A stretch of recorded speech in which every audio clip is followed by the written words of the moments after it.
All right, turn down my music there, Brother Linton, and let me talk to Ella Joyce. Ella, are you on? Yes, I'm on, honey. I'm sorry, sister. You heard your brother just getting after it. I am so honored to have you on the show. Ella Joyce, for those of you who don't know, is our beloved sister who played Eleanor on Rock. Y'all remember that? And then, I don't know how a sweet, wonderful, brown-eyed wonder like you could have played that cold, hard detective and set it off for Queen Latifah. Sis, I don't know how you did it, but you worked me there. So that shows your range of ability in terms of acting ability. But right now, you're in the city, and you're going to be acting on the stage right here, honoring one of our great civil rights icons in a one-woman show. Is that correct? Yes. So what are you doing? Tell us about it, Sister Ella. Tell us about the show and why you're excited, as I am, to be in the great city of Houston, Texas. Yes, I am so excited. The show is called A Rose Among Thorns, a tribute to Rosa Parks, and it's a piece that I wrote. My husband, Dan Martin, directed it, and I've been taking it all around the country for the past about year and a half, almost 2 years, and people are just loving the show. It seems to fulfill a need to keep our history alive, to keep our heroes alive, and to keep their accurate stories alive.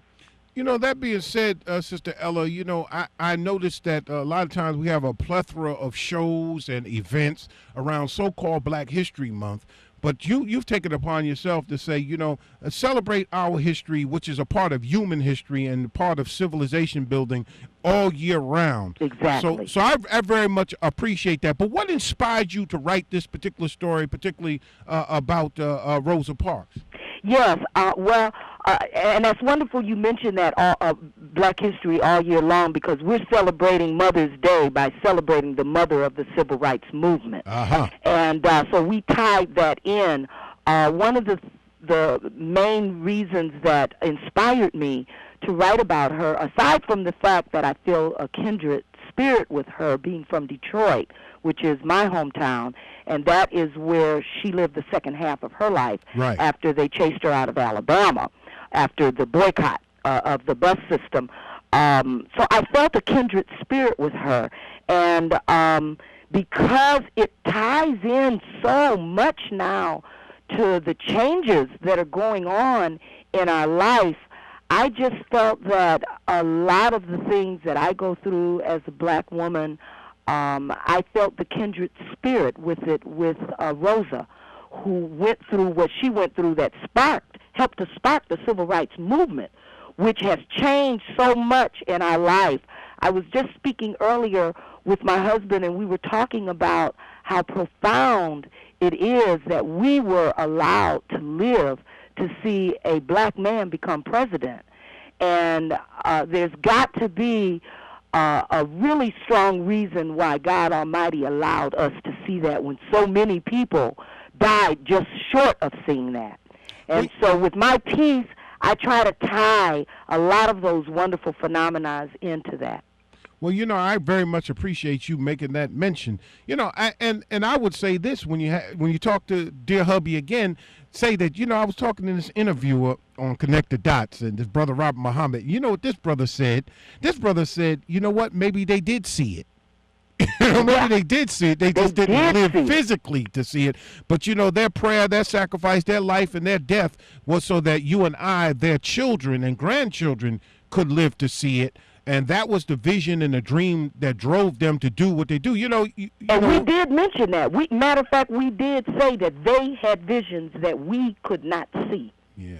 Well, we're at the point now, you and I, who are the beneficiaries, we're the affirmative action babies, the kind of ones where we can go in places that we haven't been able to go in before. I guess the next phase of our work has to be, Sister Ella, that our generation has to start talking about. It's good that we can sleep in the Hyatt. Maybe it's time for us to own a Hyatt and compete with Hyatt. And maybe we'll call us the Higher Hyatt. Or whatever we'll call it, you know. Amen. And so, it is really time for us to come together collectively, economically, as a people. and really start owning things. We need to own the places that we work for. That's what we I'm need to talking about. begin to think that way. If you We don't, need to own these studios. We need to own the networks. We need to stop raising our hands and asking for somebody to give us a job and fire our bosses and become their boss. oh Lord, I done got you really. I done struck that. I hit that chord, brother Ricky. Yeah, you hit the code. I hit the chord. That's my sister. Self-empowerment. Self-empowerment. There And we that's go. what I did with this piece. You know, I didn't wait for someone to give me permission to talk about something that's free information in the Information Act of America. Anybody can get this information that I am disseminating to the people. It's just that you have to sit down and do the research. And because we live in a free country, anybody is allowed to get up and keep the memories alive of famous people. Oh, y'all, we're talking to Ella Joyce. She's an actress. She's doing a Mother's Day program.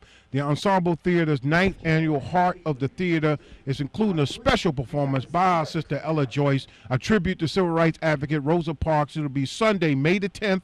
Performance starts at 5 p.m. That means y'all got to be there by 4:30. That's right. There's no late seating. Yo, there's no go to get popcorn, Raisinets, and Sprite at the stand and then come in there and be talking about, turn off your cell phone before you come up in there. It's got to be turned off. We need perfect quiet because we take people on a ride for an hour and 15 minutes. Wow. Non-stop. The show is run as a one act, and there's no intermission. And I've had a lot of her relatives tell me personally that they felt like they were sitting there with Auntie Rosie talking about the civil rights movement, having tea with Auntie Rosie in her parlor.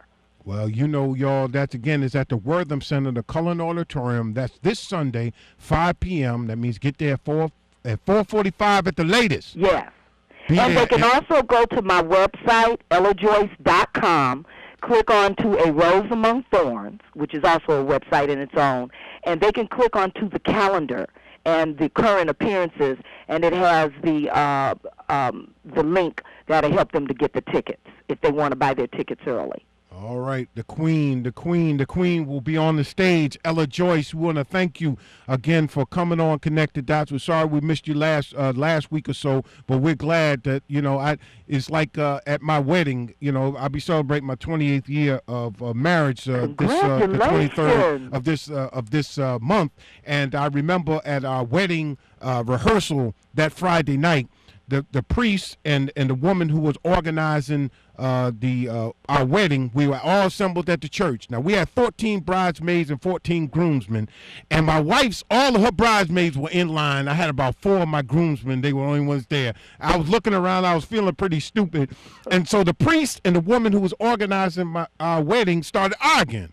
I mean, they must have argued a good. I thought they were going to come to blows for about 15 minutes. When I turned around, Ella, I'm telling you, the God's honest true queen, when I turned around, all my 14 groomsmen were in line, and I came up with the saying, late, but always on time. And sister, we missed you last week, but you're on this week. You're late, but you're always on time. Ella Joyce, we want to thank you. We'll see you Sunday, 5 p.m. at the Wortham Center, Cullen Auditorium. She's doing her tribute to Rosa Parks this Sunday, the 10th. And we want to thank you for coming on the program, Sister Ella, and we wish you the best. And give your husband our love and greetings from Houston, Texas. I sure will, and thank you for having me, and I'm looking so forward to being in Houston. My great-grandmother was from Houston, so I feel her spirit whenever I'm there. So this is roots, the next generation. And she was a sharecropper.